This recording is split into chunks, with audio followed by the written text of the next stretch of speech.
Shalom kasih Kristus. Bagaimana kabarnya hari ini?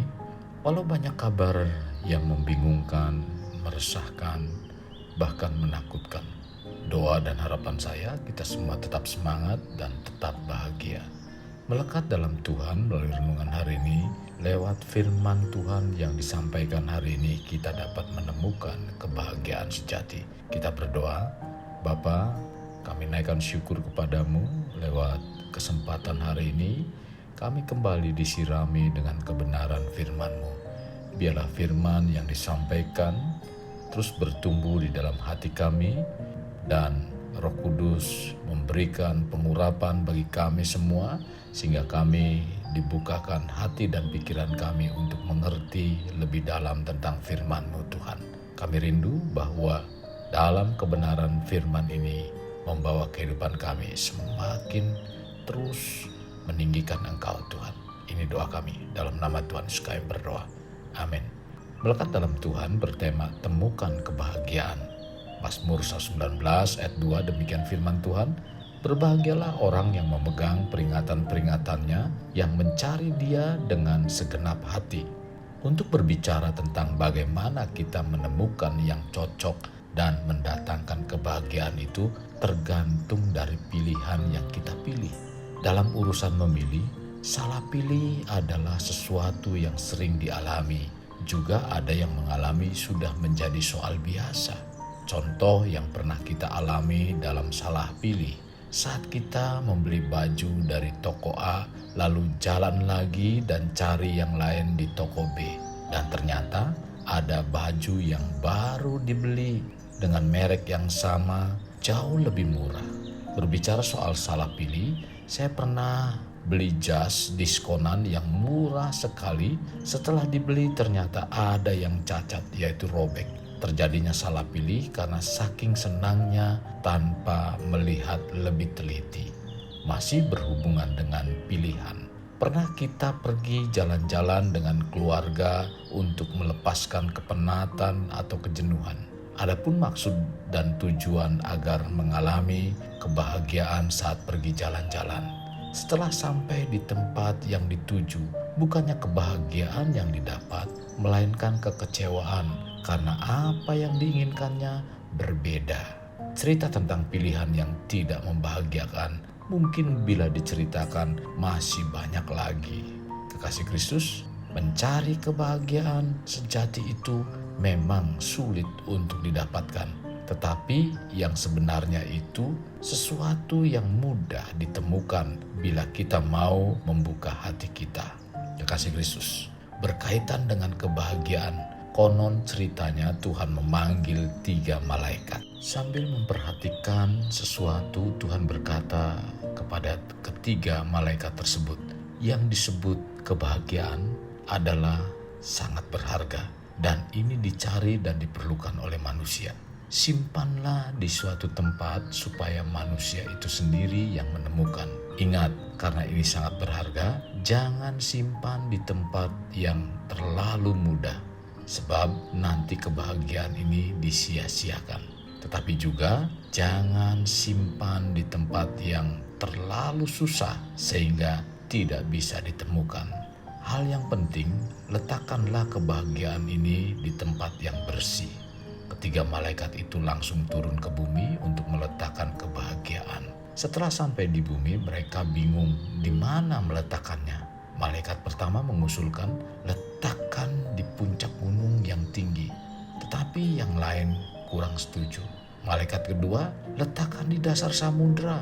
Yang lain pun kurang setuju. Akhirnya malaikat ketiga membisikkan usulnya dan disepakati. Malam itu juga ketika semua orang sedang tidur, ketiga malaikat itu meletakkan kebahagiaan di tempat yang dibisikkan tadi. Sejak hari itu, kebahagiaan untuk manusia tersimpan rapi di tempat itu. Rupanya tempat itu cukup susah ditemukan. Dari hari ke hari, tahun ke tahun, manusia terus mencari kebahagiaan. Kita semua ingin menemukan kebahagiaan. Kita ingin merasa bahagia, tetapi di mana mencarinya? Ada yang mencari kebahagiaan sambil berwisata ke pegunungan. Ada juga mencari kebahagiaan berwisata di pantai. Ada juga mencari kebahagiaan berwisata ke luar negeri yang dipenuhi dengan hiruk-pikuk kendaraan. Ada juga yang mencari kebahagiaan dengan menyelam di dasar laut. Ada yang ingin bahagia dengan pacaran, mencari gelar, dan sebagainya. Manusia dalam mencari kebahagiaan bermacam-macam. Ada yang menghubungkan kebahagiaan dengan pernikahan, padahal menikah tidaklah identik dengan bahagia. Ada juga kekayaan sering dihubungkan dengan kebahagiaan, karena mereka pikir alangkah bahagianya kalau mempunyai barang ini dan itu. Tetapi ketika semua itu kita sudah dapatkan atau memilikinya, ribut terus. Ini tidak cocok dan itu diprotes. Setelah didapatkan, barang tersebut tidak memberi kebahagiaan. Kekasih Kristus, bila kita ingin temukan kebahagiaan, kita sendiri harus menentukan ukuran dan kriterianya.